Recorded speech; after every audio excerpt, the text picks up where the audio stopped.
Julia, you ready to start with the Absolutely, we're introduction? ready.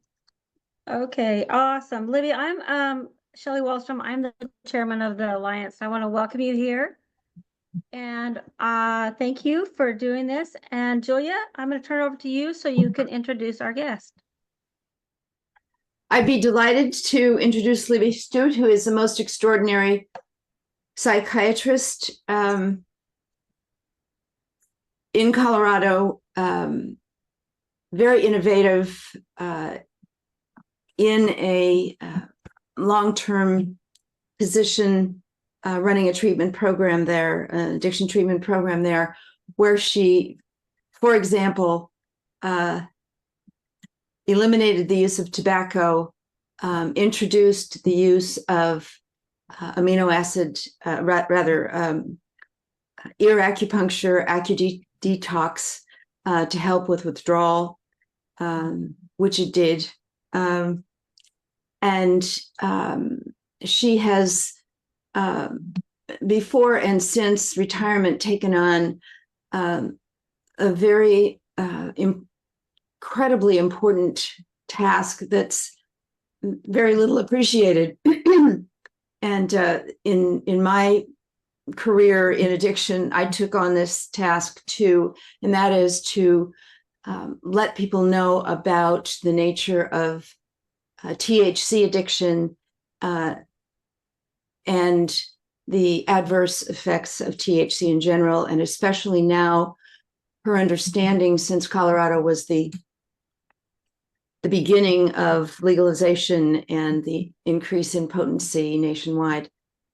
We are very fortunate to have her today. And I do want you to be aware that she has an incredibly important website where a lot of the PowerPoints for her presentation on THC are available, and they are plentiful and shocking. Libby, thank you so much for coming to us today. Thank you. I'm really happy to be here, and I'm going to share my screen. And okay. Yes, I'm happy to be here. This is my disclosure slides. I don't make any money doing these talks, but I am on these organizations, and I'm very happy to share my slides. And so you can look at these websites and get lots of research I'm going to talk about. Basically, what I'm going to talk about are all the effects I've seen with high potency THC. And this all started because of the treatment program I was running in Colorado. So this was this 90-day inpatient treatment program funded by the state of Colorado. It was mandated that we treat the people who have failed everything else. And so most of these people had been in multiple previous treatment programs. And when I got there in 1999, we had just a little over half successfully completing the 90-day program. After I installed all these things like being tobacco free, adding all these complementary treatments, we increased that to 80%. So we, for years, had 80% of these people who had dual diagnosis, so co-occurring mental health and substance abuse problems, successfully completing the 90-day program and then going on into the community and doing well. It was when we opened the doors for recreational cannabis that I started seeing problems. That was in 2014. And we subsequently started seeing more and more people coming in using all these high potency products. And we had less and less ability to get these people to function in treatment. They're so cognitively impaired. And the real reason why that was Colorado passed a law, a stupid law, that allowed people on probation to use marijuana, medical marijuana, if a doctor recommended it. And it's extremely easy to get medical marijuana card in Colorado. And 80% of the people we were treating were there as a condition of probation. And so pretty much everybody was on medical marijuana when they showed up. And I started seeing cannabis use disorder as the primary drug. I mean, I had not seen that before. And I started seeing problems I had never seen before, like really severe psychosis, severe delusions, severe violence. related to cannabis. So I started talking about it, and people would say, oh, that's just pot. That can't be.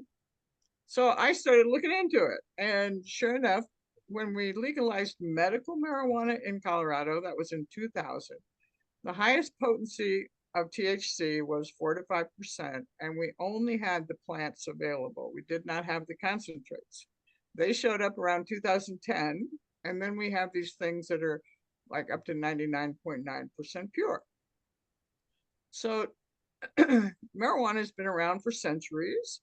Always up until the 1980s or so, it was less than 2 to 3% THC. Got up to 5% in 2000. And now we have an average of 20% in the plant. We do have some plants they say are 40%. And then we have these concentrates that go all the way up 90+%. And there's absolutely no research on them at all that they are safe and effective for any medical condition, but they are in the medical market. However, we have multiple studies showing that there are many problems associated with high THC. So if you look at the research showing benefits in 2017, the National Academies of Science came out with their recommendations of what cannabis could be used for. And they based most of it on this first article, which was a very large systematic review and meta-analysis of all the studies that had been done on cannabis to that point. And there was nothing done on anything greater than 10%. So everything they were documenting was less than 10% in the smoked plant. We don't have any studies that demonstrate benefit higher than that. In fact, there was this one interesting study where they recruited healthy volunteers who were willing to be injected with capsaicin in their forearm, which is the stuff out of hot peppers, and apparently that's very painful. And when they gave them a cigarette with 2% THC, there was no benefit. But if they gave them 4% THC, there actually was a significant decrease in pain. But 8% caused increased pain or hyperalgesia. And that is what we see with opiates. That's why opiates are not the solution for chronic pain. This is a researcher I admire. He is an anesthesiologist who studies pain and studies cannabis for pain. And even he says that the THC range supported by scientific evidence for medicinal purposes is lower than 10%. If you get into anything higher, you start getting into the risky areas. He and his group went around to all the states that had legalized and came up with this data looking at what's available in dispensaries. This is Colorado data, and it's just showing that pretty much everything that's in both the medical market and the retail market are greater than 15% THC. So it's very hard to find the old time marijuana. And that's why we have things like this. So this is in the medical market. And because they're allowed to be advertised and heavily marketed as medicine, people think they're safe. So kids are using them, they're vaping hash oil that's very high in THC, and it's causing a lot of problems. The best thing that has come out of all of the cannabis research, in my opinion, is our better understanding of the endocannabinoid system, which we didn't even know about until the 1990s. So this is not something I learned about in medical school at all. And hopefully now physicians hopefully are learning about this. And where this really came about was back in the 1960s, when we had no idea why people really liked cannabis, because nobody was studying cannabis. I mean, it was just pot, so who cares? But there was a lab in Israel who were taking apart the different cannabinoids and injecting them into animals. And that they found when they injected THC into rhesus monkeys, they became calm and sedate. And so then they found that there was a receptor in the brain that THC fit into. And that's why it got called a cannabis receptor. And I'm really sad that happened, because that makes people believe that we have a receptor in our brain that we're supposed to smoke cannabis, but that isn't true, because it's that same lab that discovered why we have those receptors. So in 1990, they discovered two drugs that we create in our own brain and they called them anandamide, which is a Sanskrit word for supreme joy or bliss, and 2-AG. And so this is our homeostatic system. It's our mood regulation system. It balances everything in our body. The CB1 receptors are everywhere in your brain and your body, and they play a really important role, especially during brain development. And so the cannabis receptor actually plays a very important role in the brain determining what are we keeping and what are we getting rid of during puberty. Because when you're born with a certain number of neurons. And during childhood, these dramatically increase. So you get all kinds of dendrite formations because you're making a lot of connections and you're learning a lot, you're doing a lot. But then during puberty, the brain is tasked with deciding, well, what are we keeping? So which neurons are we going to strengthen by myelinating? And then which neurons are we going to prune because they're causing interference? And there's actually two receptors in the brain responsible for this. One is the cholinergic nicotinic neuron.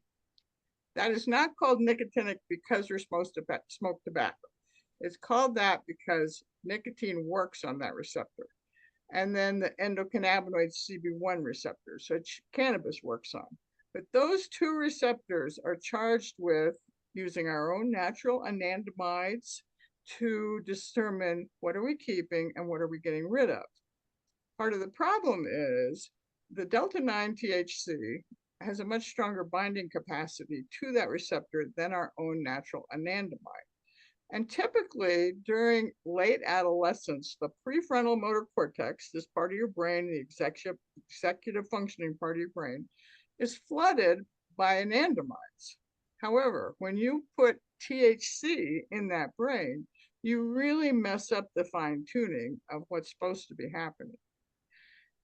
And so where this impacts so importantly, in my opinion, is wherever there's a developing brain. And so this is something we've seen in Colorado, definitely seen in California, pretty much in any of the states that have legalized. There has been a huge increase in pregnant women using cannabis. And this is really not, or this is not healthy at all. It's not good for the developing brain, and it causes all kinds of problems.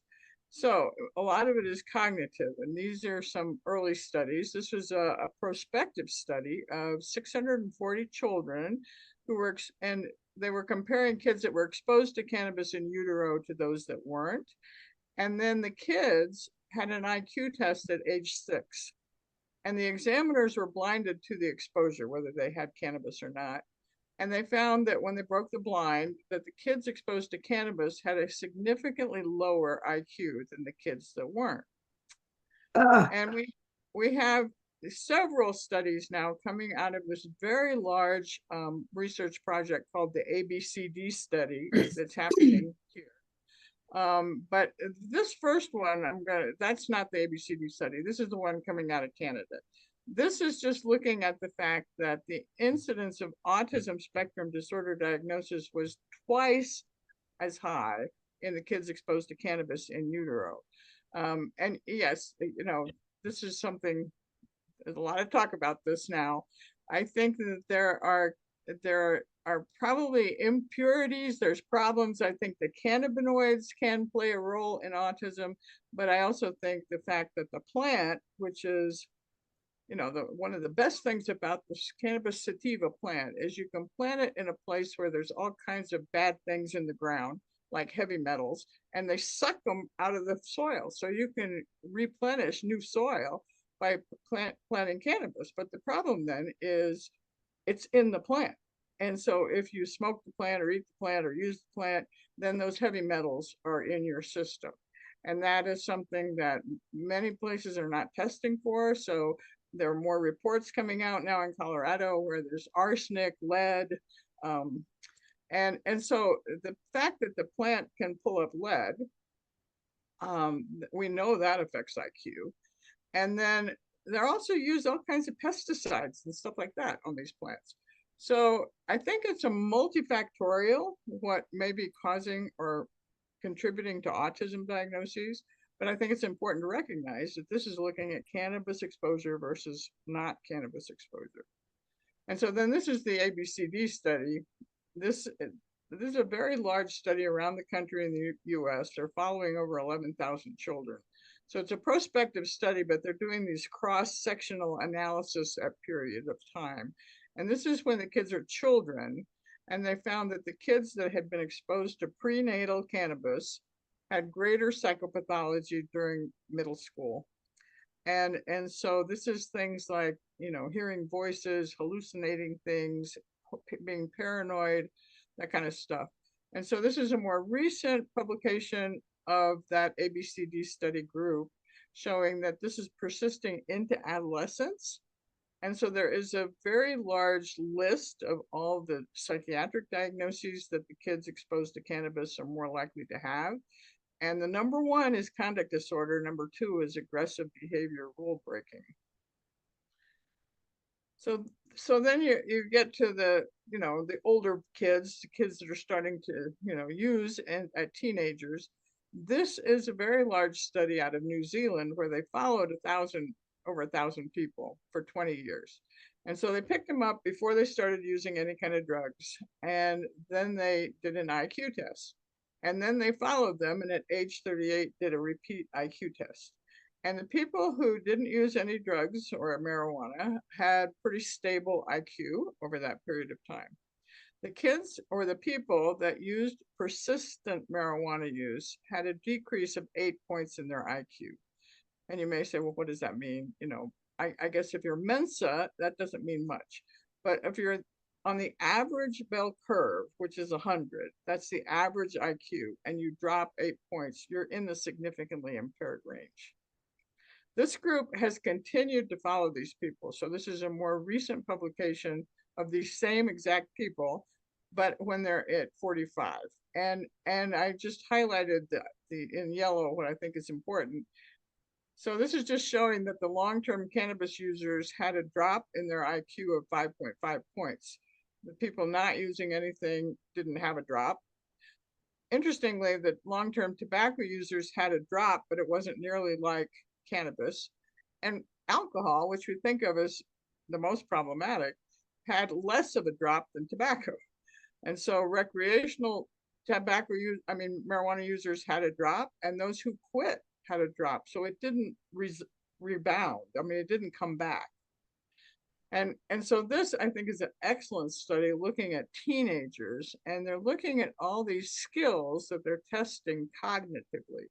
And this is going from grade 7 to grade 12 or 10. So over the period of time that kids are developing and growing and the brain is getting better, the blue line is kids that never used cannabis, and the red line is using it regularly, and the orange one is using it periodically. And so this first one is numbers of errors on working memory tasks. And so as you get older, you get much better. You don't have as many errors on a memory task. But if you're using cannabis, your memory is not nearly as good. And then this one over here is the one most dramatic to me. This is the number of errors on the inhibitory control task. So this is your ability of your prefrontal motor cortex to say, oh, wait a minute, maybe that's not such a good idea. Maybe I shouldn't do that. And so kids not using marijuana at all are getting better and better at using their ability to step on the brakes. And kids using cannabis every day regularly are having significant problems doing that. And then this is just published. This is out of Canada.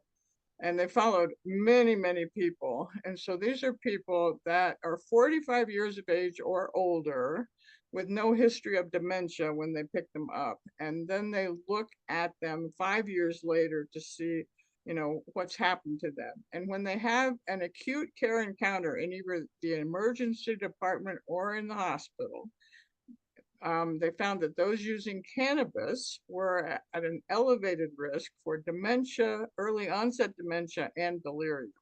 So this is the darker blue here is that people using cannabis, and then the blue is the general population not using cannabis. And so this is dementia, this is delirium, this is early onset dementia, and this is the control showing that hearing loss isn't affected by cannabis. That's kind of interesting. And why this is so important is the hippocampus is where you put all your new memory and learning. So when you're learning something new, you have to have an intact hippocampus because you need to have new cells to put that information in. But if you're using any substance chronically, addictive substance, it actually shrinks the hippocampus and decreases neurogenesis. It makes it very difficult to learn new things. I just like to share that this is the way you can tell an animal can learn. This is called the Morris water maze test. And so there's this really huge vat of water, and somewhere under the surface is a little block of wood. And so you put the animal in there, either a rat or a mouse, and calculate how long does it take for it to swim around until it bumps into that block of wood and it can get on it and say, whew, good, I'm not going to drown now. You know this animal can learn because you could put pictures all around the room. And when it gets on that block of wood, it can triangulate where it is in the vat of water. So then the next time you put it in there, it goes right to the block of wood. And you go, oh, that's a really smart animal. Well, what they've done with all drugs, and this includes THC and nicotine, they can drug the animal up and they cannot find the block of wood to save their life. They have to swim around until they bump into it. However, recovery is completely possible because what they have discovered is that if they take the drugs away and then put them in a environment where they can eat all they want and they can exercise all they want, so they have these wheels, so they run to their heart content. Within a short period of time, they are able to find that block of wood, because one of the things that we've discovered is that one of the best ways to increase neurogenesis in the hippocampus is voluntary exercise. This is why I think every treatment program should have exercise offered every single day. So getting back to marijuana, if you use habitually high potency THC, it actually shrinks the hippocampus. So it's associated with gray matter loss or neuron loss in the hippocampus. And this is going to be especially true with people that have early psychosis and can cause false memories. This is exactly the opposite of what our natural endocannabinoid system is supposed to do. It's supposed to help us determine what memories are important to remember and what we can just forget. When you look at addiction, anytime you increase the potency of a drug, you increase the addictive potential. And we know that absolutely for sure, because there are lots of people walking around in the Andes chewing coca leaves all day long and not having a problem. But you start using crack cocaine and you can have a significant problem.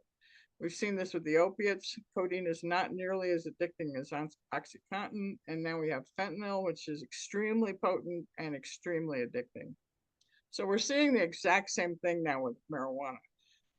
Back in the old time marijuana, when it was less than 2 to 3%, nobody thought it was addicting, or at least they thought maybe it's psychologically addicting, but not physiologically addicting. However, now with this higher potency, and basically this is 10 to 15% and higher, we're starting to see significant addiction. The Dutch figured this out.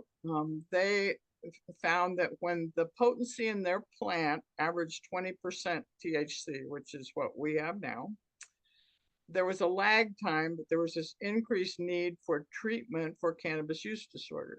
So this group came out in 2016 and said that they believe anything greater than 15% should be considered a hard drug like cocaine, and they recommended capping the potency. And then you can see that there is then a decrease in the need for treatment. We see the same thing in this country. If you look at this, this is WAVE NESCAR survey data. So people answering questions, self-report. But this is back in 2004, 2005. So this is before we got concentrates. This is back when the THC was 5%. This was showing that nicotine is the most addictive drug we have. This is the one people have the most trouble with quitting. Alcohol, which is used the most, is less addicting. Most studies show between 15 to 23% of people who use alcohol regularly become dependent on it. And then the drugs have different dependencies. This was in the old time cannabis, so it was felt like this was really not an issue. Now, in this wave, when we now have concentrates, we now have a much higher potency. we're seeing that 30% of people who use marijuana are then having cannabis use disorder, and they're developing it a whole lot faster. And so what we're also know that if you start using before the age of 18, then you're 4 to 7 times more likely to develop marijuana use disorder.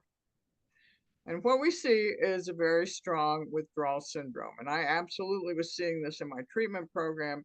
And I was seeing that it happens really immediately because it's a very short acting drug.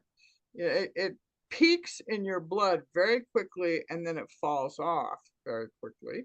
This is why per se laws that have a limit of what you have to have in your blood to be considered impaired are really stupid, because it's it can fall off in your blood really quickly. But because it's fat soluble, it goes to wherever there is fat. And the organ in our body that has the most fat is the brain. And so these are things, so this is what's happening. You're having this withdrawal that happens really quickly and then it lasts for a very long time because it's being leached out of your fat. And so the symptoms basically are increased anger, irritability, anxiety, depression, and then of course the things that cannabis is supposed to help with, like you can't eat anymore, you can't sleep, and you have severe cravings for marijuana. And I would see this last really up to 4 to 6 weeks. This is a study just showing that people using medical cannabis have withdrawal, and it's pretty much everybody.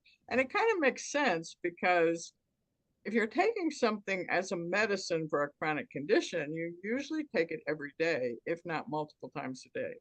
And so this is just showing that of these 500 something adults who are using medical cannabis, pretty much all of them had some level of withdrawal. In fact, a quarter of them had severe withdrawal. And most of the severe withdrawal is really associated with smoking cannabis. It's also not the solution for the opiate epidemic. I mean, many states have got that as an indication for using medical cannabis. The industry only likes to refer to this first study. They never talk about the second study. So the first study was done, published back in 2014, and it was looking at the states that had medical cannabis laws between 1999 and 2010. So this is before we got the high potency stuff. And they found that, yes, when they convinced older people, because this is mostly in a Medicare population, to quit using opiates and switch to cannabis, that they had a reduction in deaths. And so they went out there, and it was all in all the newspapers that this was proof that expanding cannabis laws would reverse the opiate epidemic. However, this group went and did the exact same study with the exact same people, only they expanded it through 2017 when we now have the high potency, and they included all the new states that had legalized medical cannabis, and they found the exact opposite. So there was a 23% increase in opiate overdose deaths. And this is what we see in Colorado. This is the Colorado Department of Public Health and Environment data showing that we legalized medical in 2000. This is when the overdose rates of all these drugs were. We basically commercialized in 2009. That's because that's when the Obama administration put out the Ogden Memorandum that said that they wouldn't prosecute states that had a medical marijuana laws, but as long as people followed the law. And so in 2009, we had 5,000 people on the medical marijuana registry. In 2011, we had 119,000. So people got suddenly very, very ill and had to have marijuana as a treatment. And then we legalized recreational in 2012. The doors opened for the dispensaries in 2014, and that's when these drug overdoses took off. And so if marijuana was going to help our opiate overdose deaths, we would have seen it, but we're seeing it absolutely not helping. And most of the studies are showing that one of the biggest risk factors for developing opiate use disorder is using marijuana before the age of 18. This is a study I've been involved in. We were looking at the different states by whether they were legal recreationally or medically or illegal, and then looking at overdose deaths in kids 14 to 18. And we found definitely that there was significant increase. And of course, this is during the pandemic era. And there was like on 2020, a 479% increase in kids dying during this period. And so if you look at the graph, these are the overdose rates over this period of time, which was pretty stable. And then we legalize, and these are overdose rates. So this is the recreational legal states, the medical legal states, and the non-legal states. Then we have the problem with psychosis. This is one of the landmark studies that came out of the UK, looking at people using high potency, what they call skunk. They found that those using it had 3 times increased risk of psychosis. Those using it daily had a 5 times increased risk. If they were using the stuff that was 5% or less, the old time marijuana, there was no associated risk for psychosis. That study was replicated in multiple sites around Europe and one site in Brazil. They found the exact same thing, only now it was for 10% or more. And so 10% appears to be the cutoff, that lower than 10%, there might be some medical benefit for certain things, and higher than 10%, we start seeing all kinds of problems. Denmark has socialized medicine, so they're able to follow everybody. And so this is a very large population-based study of over 7 million people. And what they were looking at was, they said, well, if increased potency really results in increased cannabis use disorder and schizophrenia, then we should be seeing it. And so they looked over time between 1972 and 2016, and apparently Denmark has the highest THC potency in Europe. It's still not near close to what our THC potency is, but they did find a 4-fold increase in cannabis use disorder and schizophrenia. This is also out of Denmark. This is looking at the fact that, yes, we have many drugs that cause psychosis. So alcohol can do that, methamphetamine can do that, cocaine can do that. So what if you have a drug-induced psychosis? What is the likelihood you're going to go on to either have bipolar disorder or schizophrenia diagnosis? And what they found was that cannabis had the highest conversion rate. So almost 50% of people with cannabis-induced psychosis go on to get that diagnosis of either bipolar or schizophrenia. And this is highest, of course, in people that started using when their brain is still developing. And this is out of Canada, very scary, I think, because this is showing that kids 12 to 19, if they start using cannabis during those years, they have an 11-fold increase in risk of psychosis.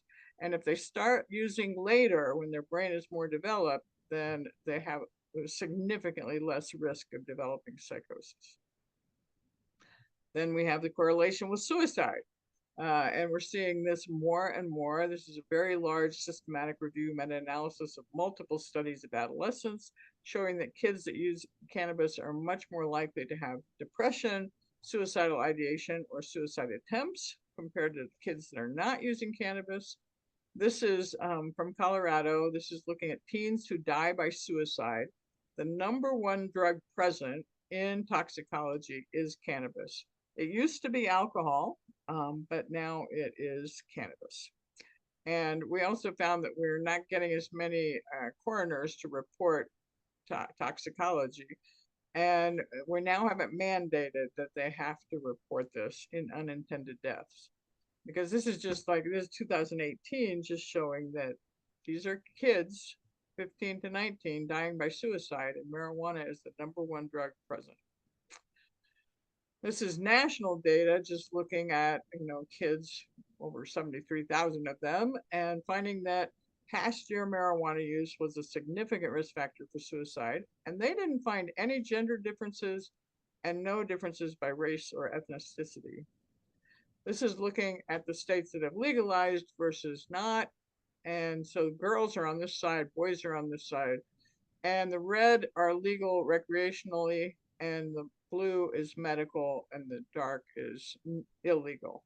And this is just showing that the more access to marijuana, the higher risk of teens, well, now this is 12 to 25, young people dying by suicide. And this just isn't young people, this is also adults. This is looking at veterans, over 3,000 veterans, finding that those who have cannabis use disorder are much more likely to have a suicidal ideation or lifetime suicide attempts. And this study did a really good job for controlling for pretty much everything that contributes to suicide. And then this one out of Canada, also very scary to me in the fact that this is looking at people with opiate use disorder who are on some kind of MAT, like buprenorphine or methadone. And they find that cannabis use, regardless of the frequency of use, was associated with a 40% increase in the odds of endorsing suicidal ideation. So we have all these young people that are dying of fentanyl overdoses, and you never really know if it's intentional or accidental. And I think it's important to recognize that perhaps if they were also using cannabis, it might have been intentional. Marijuana is not the answer for PTSD, even though this is definitely on almost all states' indication for medical marijuana. There has not been a single study supporting this. No study that's well designed has backed this up. Most of the studies show that there are significant problems when people are using marijuana for PTSD. Okay, the reasons why this is not the answer, yes, it does seem to work initially. I mean, what it does is it numbs people, so it disconnects them from the traumatic emotions, similar to alcohol, similar to benzodiazepines. However, in order to keep the symptoms at bay, you have to use every day. And sometimes you use multiple times a day, which sets you up for all of the potential problems. And this just goes on and on. So this is a large study looking at over 4,000 military veterans. So they were comparing the veterans who used cannabis to those who didn't or just used it infrequently. And they found that ones who used cannabis frequently were twice as likely to screen for positive co-occurring major depressive disorder, generalized anxiety disorder, and suicidal ideation. And they also had more cognitive problems. This has led the Department of Defense and the Department of Veterans Affairs to come out with their recommendations on what is best way to treat post-traumatic stress disorder. And they recommend these manualized psychotherapies. So either prolonged exposure therapy, cognitive processing therapy, or EMDR. They recommend against the use of benzodiazepines, cannabis, or cannabis-derived products. Then we get into the problem with the elderly. We're seeing a lot more elderly in hospitals, and it's related to their cannabis use. And you know, they believe that it's healthy and safe and there's nothing wrong with it, but it's causing all kinds of problems. This is California's study just showing that those 75 to 84, there was a 22% increase in people showing up in the emergency room because they were having problems, and it was related to cannabis. Part of the problem is cannabis, both THC and CBD have very strong drug-drug interactions. And so you have to understand that. And so I was seeing a lot of people in my practice who would come in and say, you know, my antidepressant isn't working anymore. You need to give me another one. And I would then find out that they're using high potency THC, and I would explain to them that that's why it's not working. It's making it impossible to work. You have to really quit using marijuana, but nobody would agree with that. And then there's also this significant problem with trying to put people to sleep if they're having general anesthesia. So I know many surgeons who are refusing to do elective procedures until the person can quit for some good period of time before they will do the surgery, because they can't put them to sleep and then they can't manage their pain. Their pain is overwhelming. And then also, one of the biggest drug-drug interactions, especially with the elderly, are going to be the anticoagulants. So people that are on these drugs because they have atrial fibrillation to prevent clot formation, that can be a significant problem. And finally, I want to talk about violence.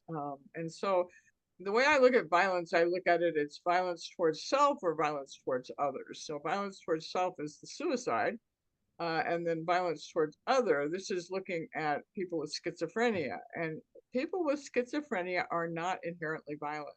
However, when they use addictive substances, they can become violent. And so this was a study that actually was designed to look at different antipsychotics to see how they work with people with schizophrenia, but they also looked at anger as a variable. And they found that persistent cannabis use predicted subsequent violence.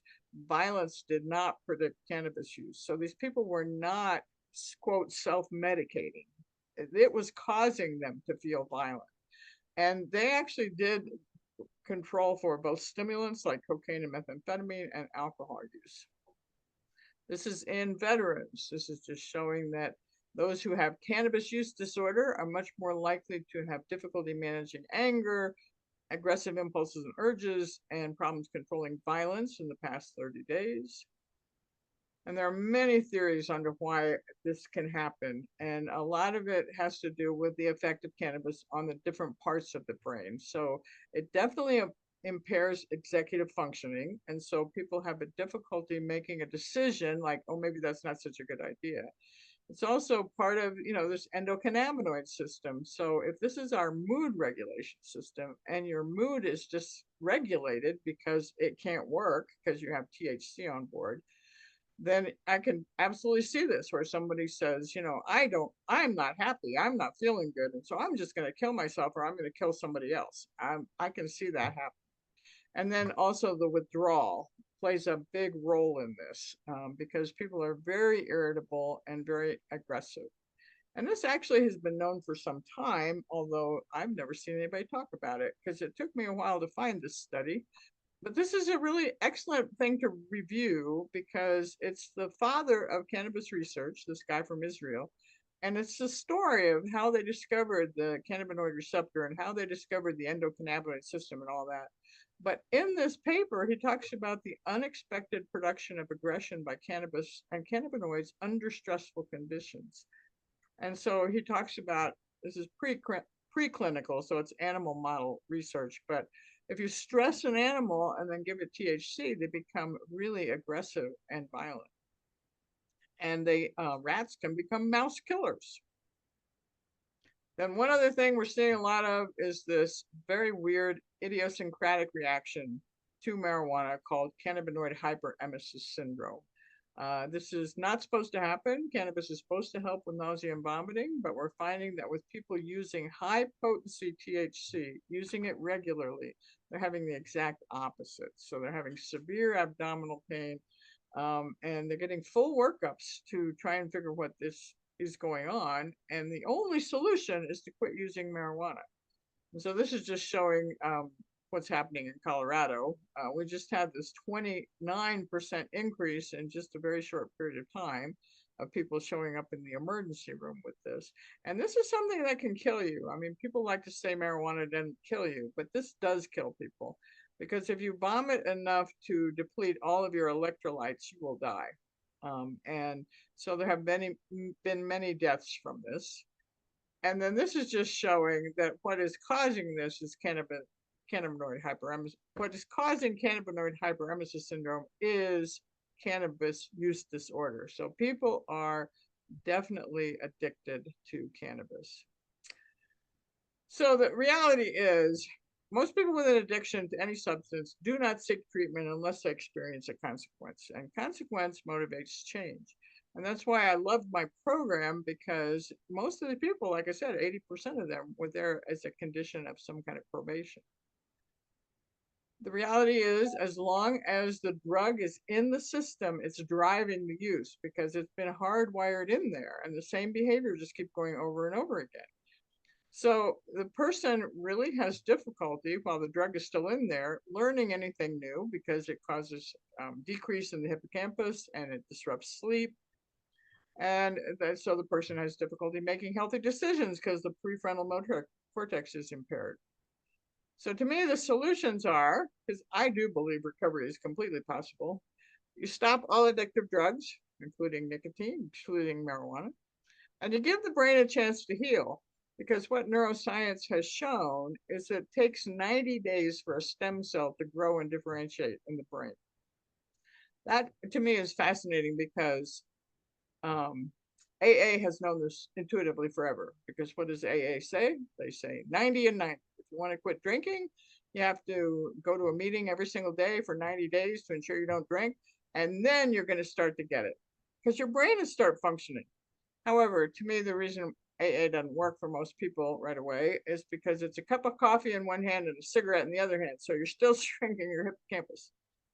Then you want to promote neurogenesis with voluntary exercise, and you want to provide the right nutrients to restore a healthy brain function.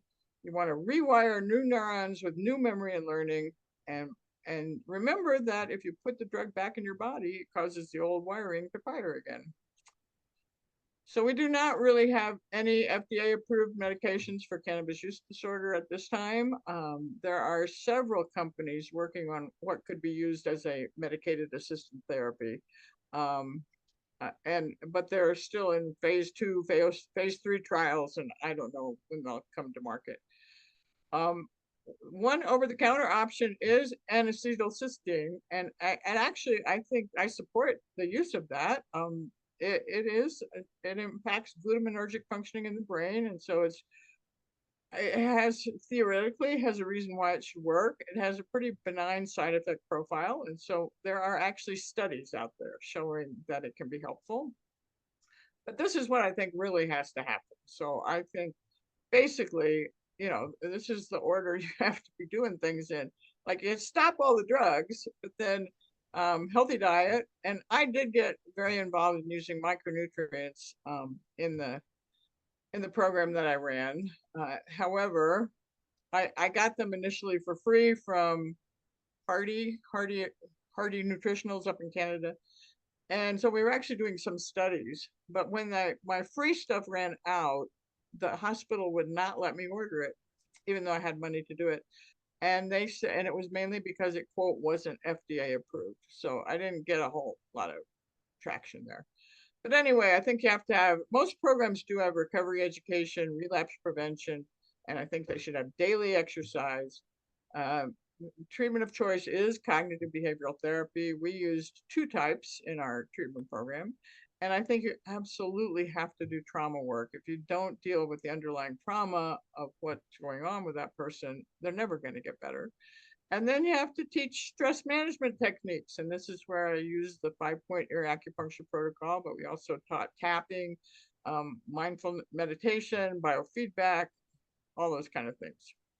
And the most effective group we ever had was cue exposure response prevention, where you actually taught people how to manage cravings, because inpatient treatment is really unrealistic. It's very easy for the person to say, oh, I'm never using again, ever. But they have to be exposed to triggers in a safe environment so they learn how to walk away. And so we would do that. They couldn't go into this group until they'd been there at least a month, and they'd had all these tools that they learned how to manage anxiety. And then what we'd do, expose them to all these triggers. We'd be bringing bottles of alcohol and cigarettes and lighters and everything. And boy, it would really you could see they get visibly sick to their stomach because they're having all this dopamine release, and that's very nauseating. But then you have to walk them out of it. So they learn how to what we call ride the wave. The reality is there is research behind this, but most of it is mixed. And I think that's because nobody ever controlled for tobacco use when they were doing their research. You cannot do this in a program where people can go out and smoke cigarettes. Because if you do this and then they go out and smoke a cigarette, they just negated everything they just did. And then their cravings are worse. So I have just 2 more slides here. This is really interesting that this is research looking at the endocannabinoid system and exercise. And this is really showing that exercise, and it doesn't really matter what kind, it can be across all modalities, increases your own natural anandamide. And so there's some evidence that really the runner's high is more anandamide than it is, endorphins. But this is I think is more and more research coming out about this. And then this was a study showing that ear acupuncture increases neurogenesis in the hippocampus. This is in rats, but I just love it because it really does show that if you stress an animal out, but you still do the ear acupuncture, they still get neurogenesis. If you stress them out and don't give them the ear acupuncture, they don't have neurogenesis. Oh yeah, I guess I have two more. This is just, I think, an overview of right now. Well, this is 2021, so I think it's probably changed a little bit. But these are the nations in terms of cannabis use disorder. And of course, Canada is number one. It's the state that, you know, the nation that legalized over the entire nation. And we're number 4. But Canada just came out with their warnings. So they've been doing this since 2018, and now they have warnings. And I think it's really important that they are very clear. You shouldn't use cannabis at all if you're pregnant or breastfeeding. Shouldn't drive under the influence of cannabis. So what we can do about this are basically we can educate. That's kind of what I do. I try to educate as much as possible. But anyway, I know I'm taking up too much time. So I'm happy to answer anybody's questions. I'm happy to talk to people. You can email me, anything. This is a whole lot of stuff to cover. What is your email? It's my name, Libby Stuyt, LIBBY STUYT @msn.com. Did you say MSN.com? Right. Would it be possible for you to put it into the chat? Yeah, so let's see. I can put it into the chat. And I was curious, why do you think there's such an significant push to use marijuana in trauma therapy for veterans? Well, because all of that is anecdotal. I mean, the veterans feel like it helps them. And yes, it does initially. I mean, that it truly does. That's why people drink after a trauma, because that helps. If you can numb yourself and you don't have to experience the feelings, then that's great. I mean, there was a very interesting study out of Canada where they had an app on a phone, so you could self-diagnose yourself with PTSD, and you could put in all your symptoms.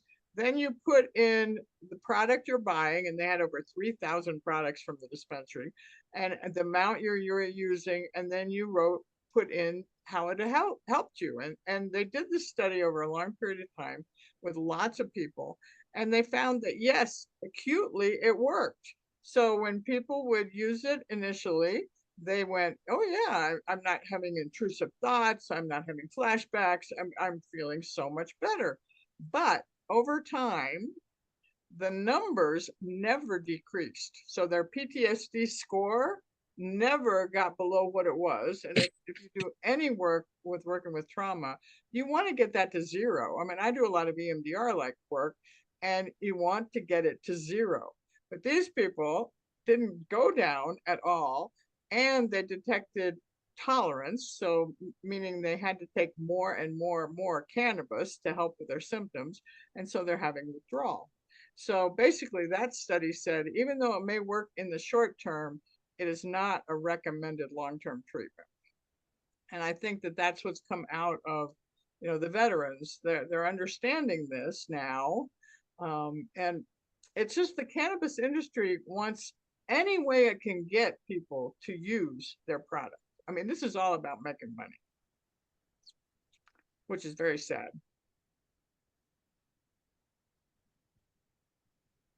Is this time for making comments or asking questions? Yeah, sure, please. I just want to tell you, it's the best presentation I've ever seen on marijuana and the most Thanks. enlightening one. I really, really appreciate you doing this, because before this presentation, I've been out of the field now for 10 years because I sold my treatment center 10 years ago. And I've really not kept up with what's going on, especially around marijuana. And I've got a daughter and grandchildren that are using it today. Yeah. And Yeah. I mean, I got a 64-year-old daughter that has been on cannabis since her 15, most of her life. Yeah. And I had no idea that they had brought the potency up like you're describing, and that's scary. It's, I'm if I can get a copy of your, I will sit down and pay her to watch this with me, and I'm very Okay. serious. No, I'm happy to send you the slides for sure. And I don't know, they made a recording. Maybe they can provide that as a recording. I don't know. But yeah, you're absolutely right. And I have a whole talk on violence. I mean, because I'm actually going to be on a panel for this huge cannabis conference in New York. I know it's going to be in Denver this time, in September. And we're collecting toxicology from all these high profile cases. And there are so many cases now where cannabis is the only drug present. And a lot of places are not even testing for it. I mean, I don't know, for those of you in California, you know the Bryn Spesher case? You know about that? I Maybe. don't. No. Okay, so this is a case, yeah, I mean, maybe I can put her name in the chat, but because you should Google her, Bryn, Bryn Spesher, and it's Spejcher or something like that. So this is a woman who's very high functioning. She's an audiologist. She was born with hearing impairment, and she then used that to then help others. And so she helps people who are hearing impaired. And she's not a regular cannabis user. I think she's used it occasionally in the past. But her boyfriend was a regular user, and so she stopped by to see him, and he was using a bong, and he offered it to her, and she took a hit. And she said, this never does anything for me. I don't feel anything. And he said, well, let me fix that. And so he took it and did something with it. And what I now understand is he was stacking it. I never heard that before. But apparently, if you put enough in there and pound it down and then really heat it up so that the smoke gets really, really thick, you get a lot of THC in that smoke. She took a hit and she became instantly psychotic. Wow. And she then stabbed him 108 times, killing him. Stabbed her God. dog, and then was stabbing herself. And so when first responders came, they actually had to tase her to get her to drop the knife because she was trying to kill herself. And they even broke her arms trying to get the knife away from her. And she was in the hospital for several weeks with, I think, 2 broken arms. And she recovered from that psychotic episode, and she had multiple psychologists, psychiatrists seeing her, and they all agreed that she had experienced cannabis-induced psychosis. And so when it went to trial, this all happened back in 2018. It just went to trial this year. She was found guilty, but was put on probation. Yeah, that's her name right there. And she, as part of her probation, has to go around the country educating people about the effects and how it affected her. And I just watched her do this. So the Stanford conference that was this past week, she was on there with Heidi Swan, and they did an awesome job. But she gave an excellent talk. So if you have access to the Stanford conferences, I don't know, it really is moving. But I found so many cases, and that actually, what really got me going was the treatment in my program, because I was seeing cases of violence I had never seen before, and the only drug they were using was cannabis. And it was just, wow. And that's why I think that stuff that Raphael Mechoulam put out there back in 2002 that nobody's picking up on is that, when we're stressed and you're using high THC, then maybe that is really triggering all this violence. And so it's just a very scary thing. And so, there are people that are using marijuana or cannabis appropriately. There are people that are providing it to people appropriately. But the people I've talked to who seem to be benefiting from it are using very small doses, like they're very small amounts of THC balanced by CBD, and they're using pills or they're using tinctures or drops under their tongue. They're not using this high THC stuff. And so that's why I'm really focusing on the high THC. My grandson has been hospitalized twice now. The first time I didn't even know about, he was in the hospital because he was psychosis, and from high, some marijuana. He got oil type out of California, and then the second time I did go see him, he was hospitalized for about 2 weeks, and then went into a treatment center. But he was psychotic. I mean, this kid was totally out of it. I mean, he could have been in any Yeah. psych ward, and it's Yeah, no, scary.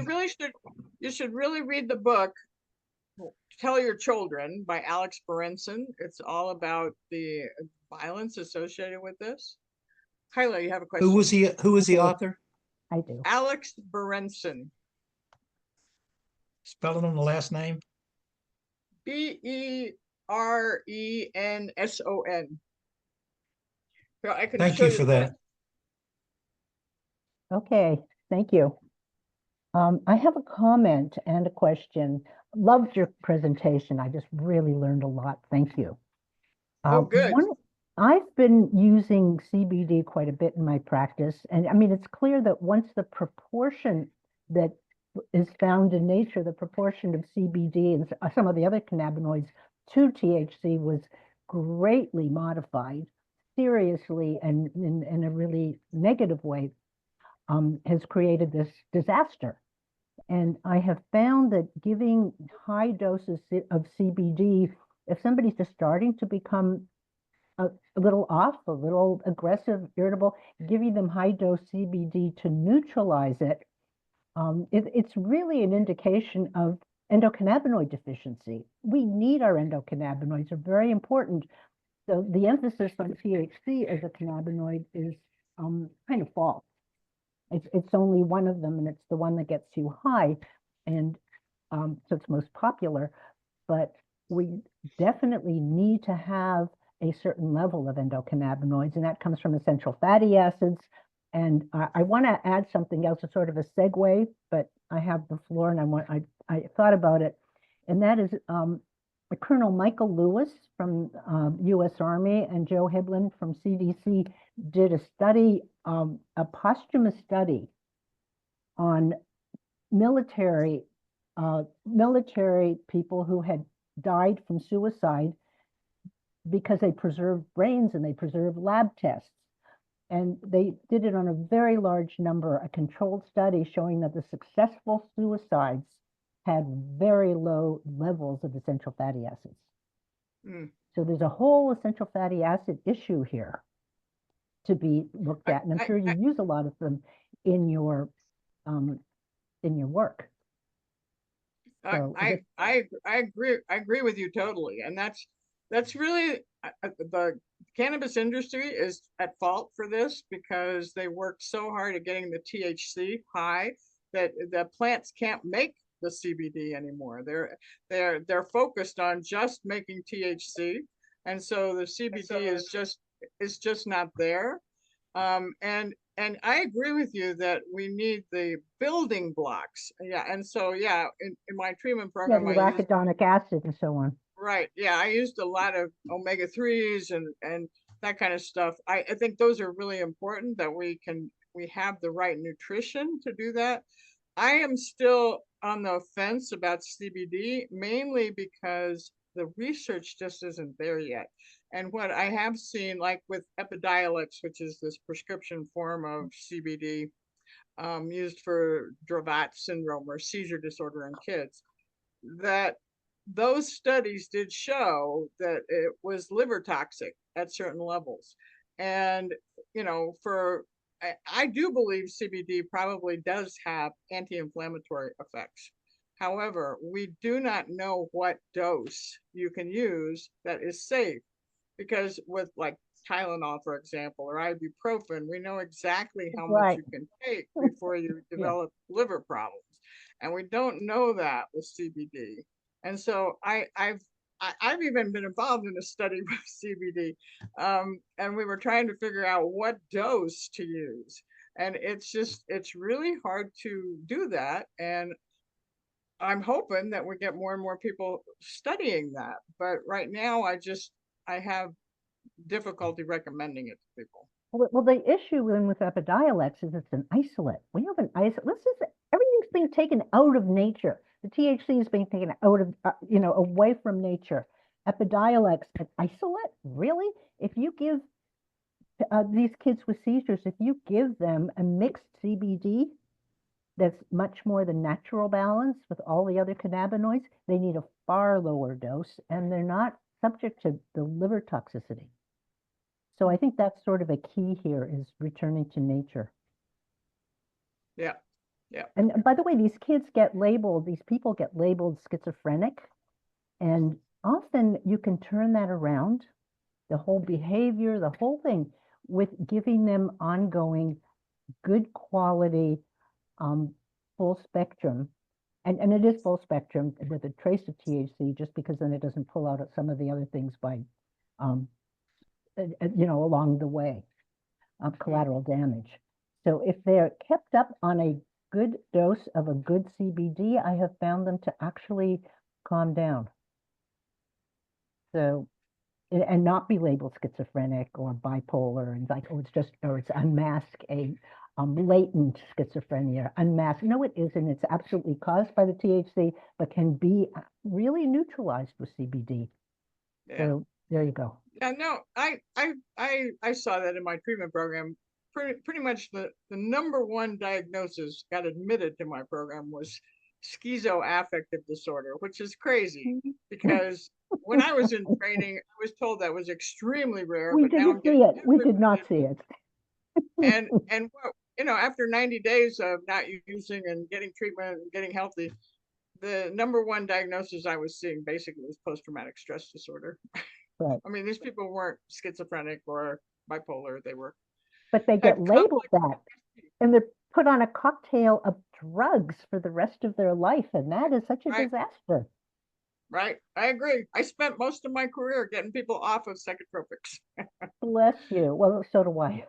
I'm a psychiatrist who gets people off meds. So thank you for your work. Love it. Yeah. Thanks. This is Julia. Can you hear me? Yep. Great. Just a question for Hyla, clinical practice versus research probably take a while to clear that out. But what we haven't talked about, and we really don't have time to talk about it, is the tremendous benefit we have seen working with cannabis addicts using amino acids as well as fatty acids, as well as adding saunas to, acupuncture, vitamin C to help detox it. But because it's fat soluble, exercise, sweating, saunas, but supporting the neurotransmitters with their amino acid precursors is fabulous. I did a presentation on a case that one of my trainees presented of someone who had become completely dysfunctional after being, the champion soccer player, the top student, all that, very quickly when exposed to this high potency stuff. And he went to saunas, he exercised, he ate well, and he took the supplements, and his addiction, no cravings after week 1 at all. And he was back in college, fully functional 4 months later. Nice. So, very nice. So we need, so we can talk about cases that we've used, and, this is something, I know Christina's conference is coming up, is talking about something called the dopamine hoax, or beyond dopamine, that there's just this sort of blanket, all mood problems, addictions, they're dopamine related. And we just don't know yet, in spite of billions, literally, of dollars being spent by the pharmaceutical industry to try and find this secret code of dopamine related behavior and brain dysfunction. So, I hope that some of you will come to the conference, whether by Zoom or live, and give us a chance to talk about what else we can do that we haven't had a chance to talk about today. But thank you so much, Libby. You did a masterful job of getting so much information in quickly, but so clearly. And it's great that we'll have access to the PowerPoints too. Okay, well, good. Well, thanks. I appreciate it. And Hey, yes, I will send hi, you the Libby. PowerPoint. Libby, before you go, Yeah. this is Shelley again. I want to say thank you so much. This information is phenomenal. It needs to get out there. I appreciate you getting on here. Julia, I wanted to apologize and give you a better introduction that Julia is a mastermind in this information. She's the author of The Mood Cure, The Diet Cure, and The Craving Cure, and she's continuously looking to do more. I also want to invite you guys to Feed the Brain. This is going to be an incredible conference summit. Like Julia said, you can either join us in Dublin or you can watch online. The Alliance will be there, all the board of directors. And I also wanted to let you know that our next public forum in May was supposed to be me talking about hypnotherapy. And now we're going to change it because we're going to have those who go to the conference come back and give some input on what we've learned and what some of the new information is that's coming. So again, guys, thank you so much. We appreciate you and everybody that's on here today. Thanks for joining us. Incredible Shelley, can I information. interject something? I just need to get Absolutely. somehow, if I can get a hold of you or whoever it is, I'm trying to renew and I'm having trouble on the website. Renew my membership. Okay, wonderful. Is Stan Stokes? Yes. Okay, if you and you're can, on there. Can you look up that? And Stan, what is your email?